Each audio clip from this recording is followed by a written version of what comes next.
Hello, it's nice to see you. How many people will be playing? All by yourself? Well, no worries. There'll be enough trivia and comedy for 3 humans. Is this your first time riding with us? Oh, I'm sorry I didn't recognize you right away. My apologies. You should be typing in your name now.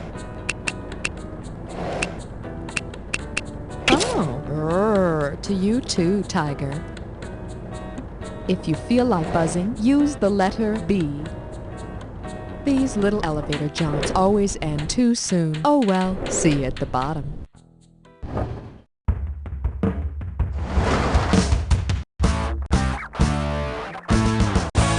time for the show where high culture and pop culture collide. This episode of You Don't Know Jack the Ride is sponsored by Suburbia, suburban community living with only the people you like. And now, here he is, the most dangerous man in trivia, Schmitty.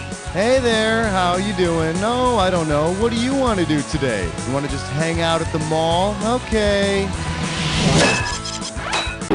So, we don't need no Mall of America amusement park. We got a ride right here. Hang on tight.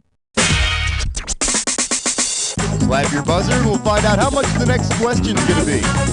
Hey, that's pretty lame. Let's try this category. But Suburbia is our cultural wasteland.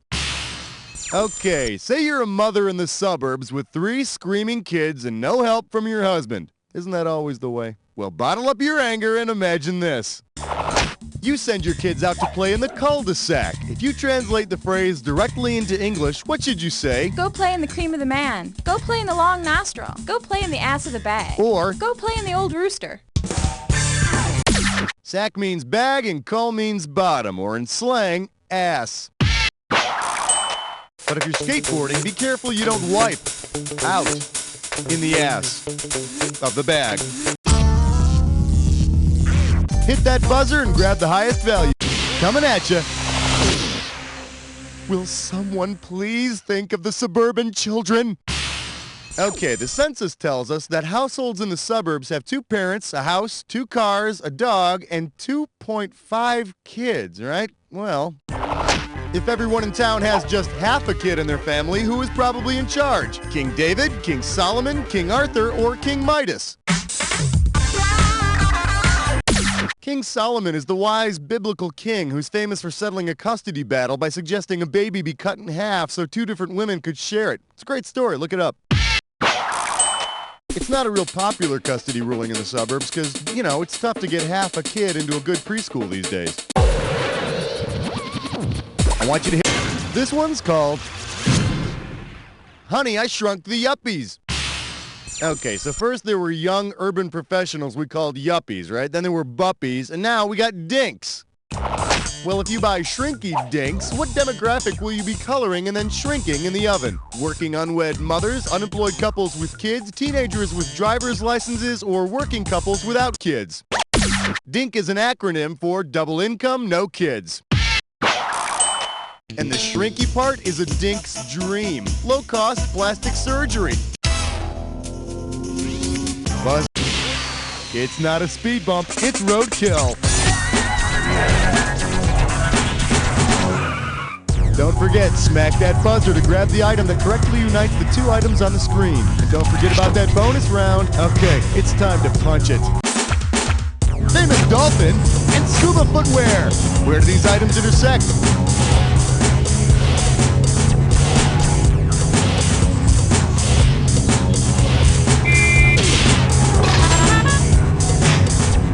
Archery equipment and discount store chain.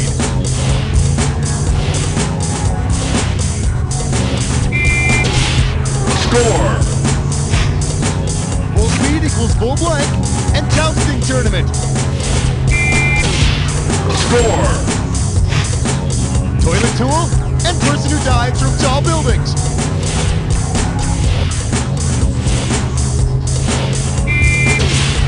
Score. Students want extra blank and buying with plastic.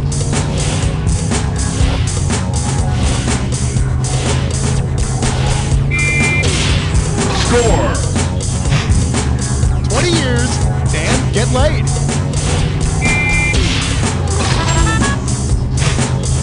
Carpenter and excess crops.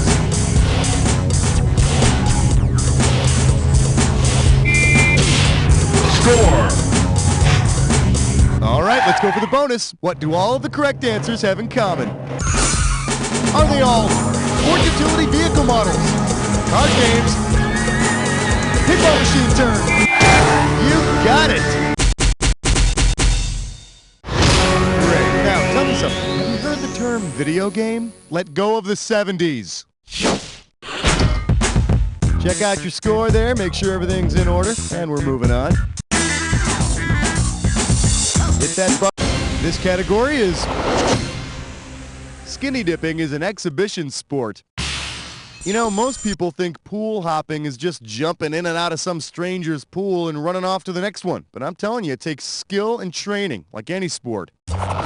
Suppose pool hopping were part of the modern pentathlon. Which of the following would Olympic athletes not do between dips in the pool? Mount a horse, fence, ride a bicycle, or shoot a pistol? The modern pentathlon includes swimming, fencing, shooting, running, and riding horses, not bikes. So after they jump in their neighbor's pool, they'd also be able to leave flaming bags of horse duty on their front porches. You work that. I'm calling this one fake vomit. Get your fake vomit here. Hey, 3311. That's my address. Here you go. If ubiquitous novelty store Spencer Gifts had been founded by historical figure Herbert Spencer, what would its ad slogan most likely be? Fundies are only for the aristocracy. Only the fittest lava lamps will survive. All Garfield mugs were created equal. Or I read fart joke books, therefore I am. Herbert Spencer is the guy who coined the phrase survival of the fittest. Then Darwin used it and got all famous. Darwin also likes to take credit for Spencer's classic snake popping out of the peanut can gag. Buzz in for the bucks, baby. Here's a little something I call look for the gold blazers and cloven hooves. Hey, take a look at this real estate listing, will you? When you know what town the house is in, buzz in, start typing. For sale, 3-story house on Long Island. At first, you won't believe your eyes. Great for those who enjoy oozing walls, restless flies, and slamming doors. Ghostly pigs? Okay. Now, where's the house? Let's see what you got. Start typing and then hit return. That Long Island dream house with the bleeding walls, swarms of flies, and the little phantom pig running around? It's in Amityville. And as long as you can swing an axe, it's the perfect fixer-upper. Buzz in and lock on to the highest value you can. The category is at 2, fruité. Okay, you know that store in the mall, Orange Julius? And you can get like an orange Julius or a strawberry Julius or a banana, you know, whatever freaking Julius you want. If Orange Julius added even more fruits to its menu, which of these drinks could it not offer? Acorn Julius, Onion Julius, Tomato Julius, or Pea Julius? An onion isn't a fruit, so an Onion Julius would be out of the question. An Onion Julius. No way! Wild scallions couldn't make me drink one of those. The category's gonna be you just got geekier. Hey, do you remember sitting in the orthodontist chair when you were a kid? All those elastic bands and headgear and the cruel mockery of your peers? Or maybe that was just me. Anyway, if you'd been forced to wear mathematical braces, what would be in your mouth? These, or these? These mathematical symbols are called braces. And trust me, they look really gross when they get corn stuck in them. I want you to hit your buzzer and get the value of the next question. You chose wisely. You want some trouble, my friend? You got it. Let's get into a Dis or Dat. The name of this Dis or Dat is This Is Your Brain on Suburbia. Now, I'm going to list off 7 brand names, and for each one, I'd like you to tell me if it's a type of minivan or a brand of drug. Cash in for each one you get right, and you lose cash if you get one incorrect or don't get to it.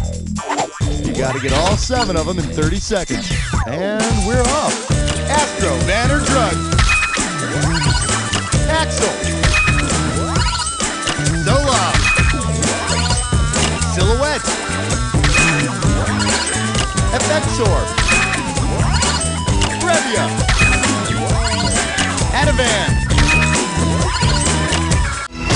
Yeah, you're freaking perfect.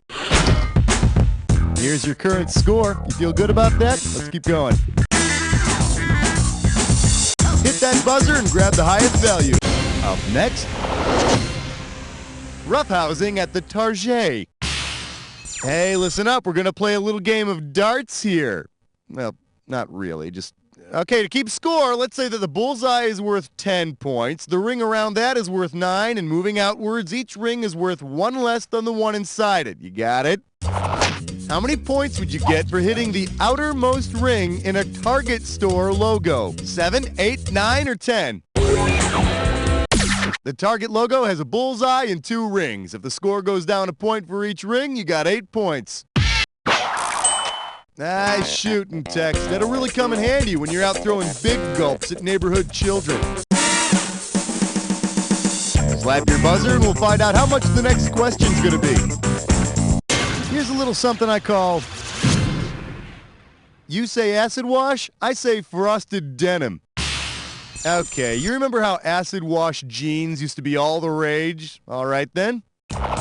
Suppose Bugle Boy introduces a new line of nitric acid wash jeans. What will be the best way to advertise them? Make your friend. Nitric acid is used in explosives. Which means my jeans must be nitric acid washed, because I blew them out last week after chili night. Buzz in for the bucks, baby.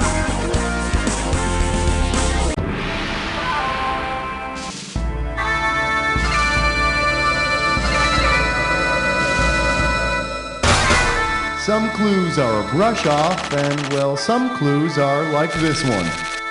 We're going to the mall. Where's my comb? It's right in the back pocket of those tight jeans, honey. I can see the individual freaking teeth on it, okay?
That's it, you got them all. I mean, you know, who the hell else was going to get them, right?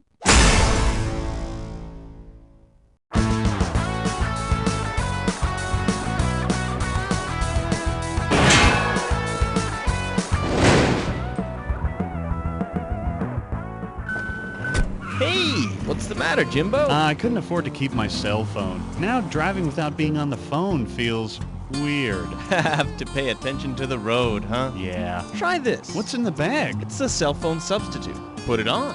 I can't see anything with these blinders on. No. I see. It also comes with a 5-year-old child. How come horses don't have toes? Why do we pee? Who's that? Where are we going? Me. Wow, me. it feels just like using my cell Oh, phone. not yet. Do you have a hands-free phone? No. Oh, then we have the head-to-shoulder strap. Wow. How come your head is sideways? With my head fixed to my shoulder, an incessant noise in my ear, and my eyes distracted from the reality around me, I feel just like I'm using my car phone, but I'm not racking up any airtime. Hey, we better get to work, buddy. You're right. Speed up. You can't see them, but there's some people riding on bikes just up ahead. Then let's go. The cell phone substitute, because you don't need technology to be a menace to society. What's menace to sobriety mean?